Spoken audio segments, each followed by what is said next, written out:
Хорт хавдар үүсгэсэн гэх үндэслэлээр шүүхэд дуудагдсан 5 гоо сайхны брендийг яг одоо хуваалцъя.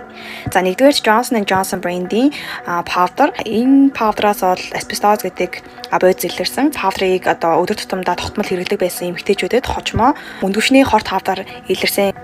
За хоёрдугаарт L'Oréal брендийн усан тесвэртэй сормосны будаг. За энэ будагнаас бол полифторт-алкил гэсэн одоо нэгдэл илэрсэнтэй холбоотой алтаанаас татан бугдсан юм байна. За энэ болохоор хүний биед нэгэнт орсон бол буцаад одоо гарах боломжгүй буюу мөнхийн одоо химийн нэгдэл гэж нэрлэгддэг юм байна.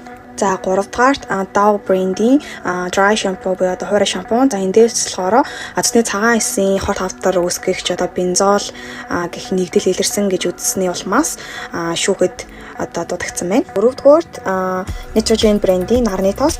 За эндээс болохоор энэ нарны тосоос бензол гэх нэгдэл илэрсэнтэй холбоотой шүүхэд дуудагдсан байна. За 5-р Revlon брендийн усны одоо бүтээгдэхүүн бол мөн asbestos агуулсан гэх үндслээр шүүхэд дарга одоо үүсгэгдэж шалгагдчихсэн юм байна. За тэгвэл та яг одоо хэрэглэж байгаа гоо сайхны бүтээгдэхүүнийхэн чанарын талаар мэдээллийг шалгахыг хүсэх юм бол яг одоо намайг follow дараад 5 гэж комент үлдээгээрэй. Автоматар тань руу нэгэн линк очих болоо мөн тэр дотор илүү дэлгэрэнгүй мэдээлэлтэй байгаа шүү.